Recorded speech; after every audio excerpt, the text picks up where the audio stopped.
आज के इस वीडियो के अंतर्गत देखिए, आज हम रामरक्ष बेनीपुरी जी का जीवन परिचय देखेंगे, उनकी रचनाएं, साहित्यिक विशेषताओं के अंतर्गत हम इनकी भाषा शैली देखेंगे और साहित्य में स्थान पढ़ेंगे। देखिए, मैं आप सभी को यहाँ पर वही लेखक परिचय बता रही हूँ जो आपसे बोर्ड एग्जाम में पूछे जाएंगे। तो आज की इस क्लास में हम रामरक्ष बेनीपुरी जी का जीवन परिचय देखेंगे।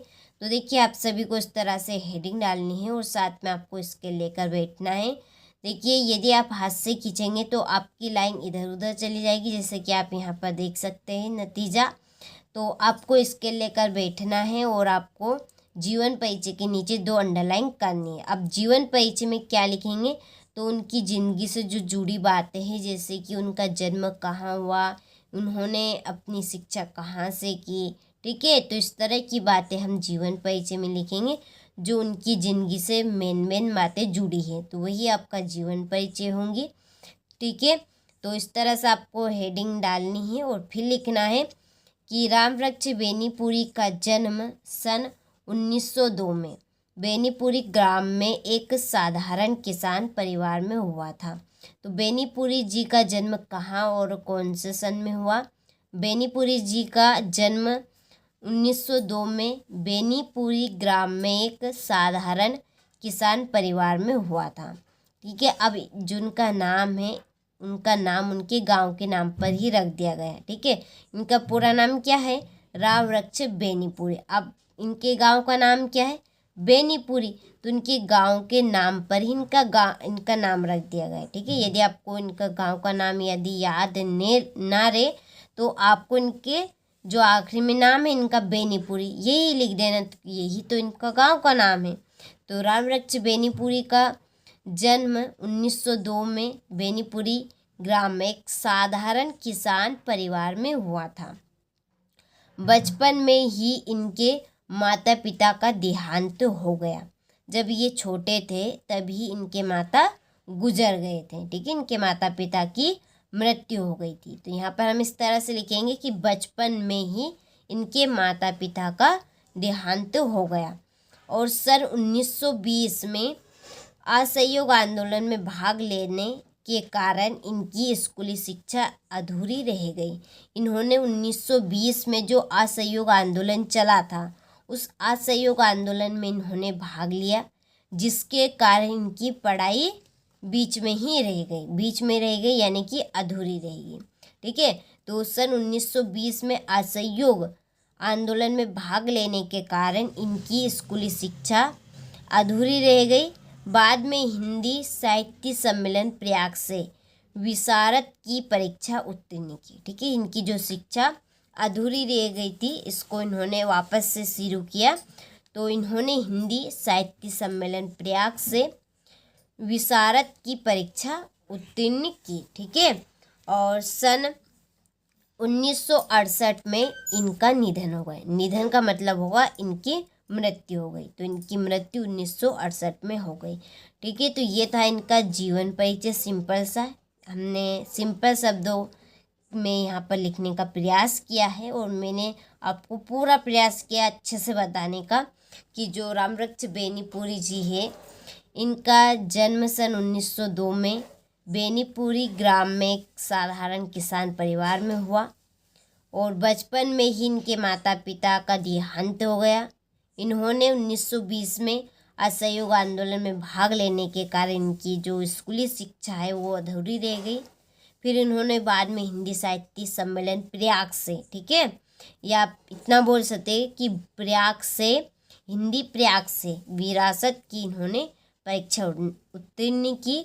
इसके बाद 1968 में इनका निधन हो गया, ठीक है।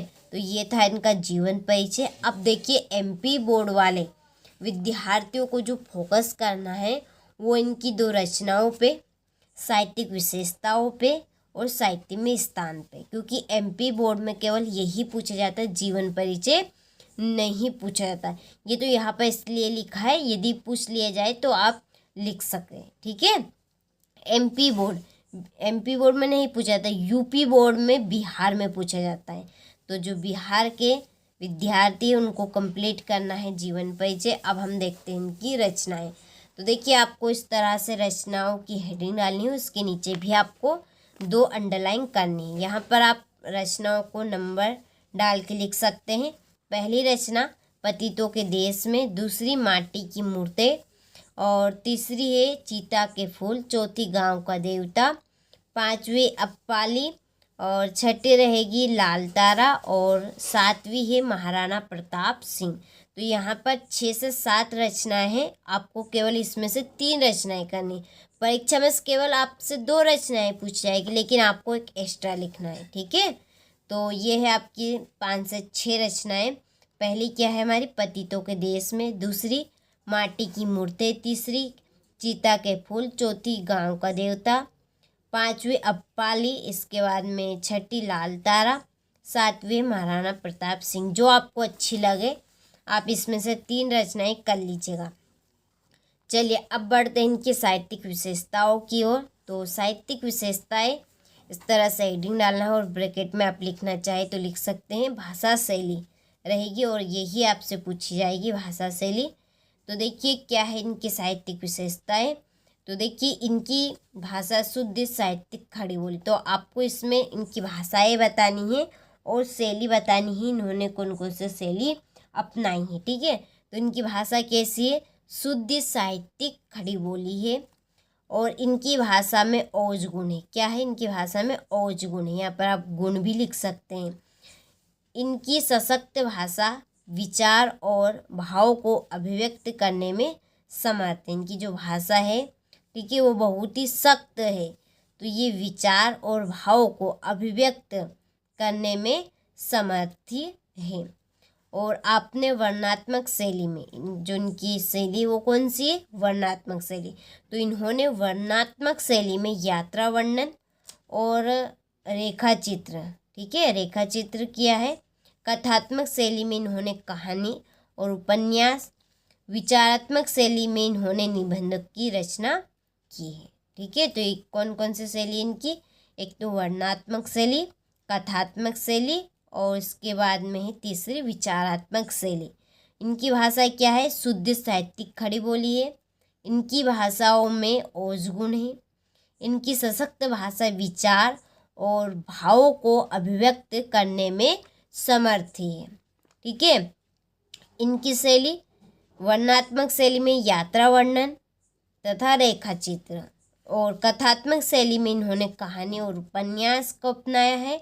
विचारात्मक शैली में इन्होंने निबंधों की रचना की है, ठीक है। तो ये सिंपल सी इनकी साहित्यिक विशेषताएं हैं, ठीक है। स्क्रीनशॉट आप अच्छे से ले लीजिए और कंप्लीट कर लीजिए। अब बढ़ते हैं इनके साहित्य में स्थान की ओर, ठीक है। तो इनका जो साहित्य में स्थान है वो काफ़ी महत्वपूर्ण, सर्वोपरि स्थान है। तो इनका साहित्य महत्वपूर्ण स्थान है, या आप सर्वोपरि, ठीक है, सर्वोपरि स्थान बोल सकते हैं कि इनका साहित्य में सर्वोपरि स्थान है। और एक देशभक्त और साहित्यकार के रूप में बेनीपुरी का नाम हिंदी साहित्य में अमर रहेगा। तो इनके ये देशभक्त और साहित्यकार होने के नाते इनको हिंदी साहित्य सदा ही स्मरण करता रहेगा, ठीक है। इस तरह से भी आप इसमें लिख सकते हैं, साहित्य में स्थान में कैसे भी घुमा कर लिख सकते हैं। तो बहुत ही सिंपल है, आपको सभी की हेडिंग डालना है। इससे क्या होगा कि आपको जो प्रश्न थोड़ा सा अट्रैक्टिव लगे, यानी कि अलग लगेगा कि कुछ ना कुछ आपने हटके लिखा, ठीक है। तो साहित्य में स्थान क्या है कि इनका साहित्य में महत्वपूर्ण स्थान है, और एक देशभक्त और साहित्यकार के रूप में बेनीपुरी का नाम हिंदी साहित्य में अमर रहेगा, ठीक है। तो ये मैंने आज की इस क्लास में आप सभी को रामवृक्ष बेनीपुरी जी का जीवन परिचय बताया, उनकी रचनाएं, साहित्यिक विशेषताएं और साहित्य में स्थान, ठीक है। काफ़ी इम्पोर्टेंट है, आप सभी ने अच्छे से स्क्रीनशॉट ले लिया होगा, तो आप अच्छे से इनको कंप्लीट करें, क्योंकि इसके आने के 100% चांस है। जितनी जल्दी हो सके उतनी जल्दी आप अच्छे से इनको कंप्लीट करें।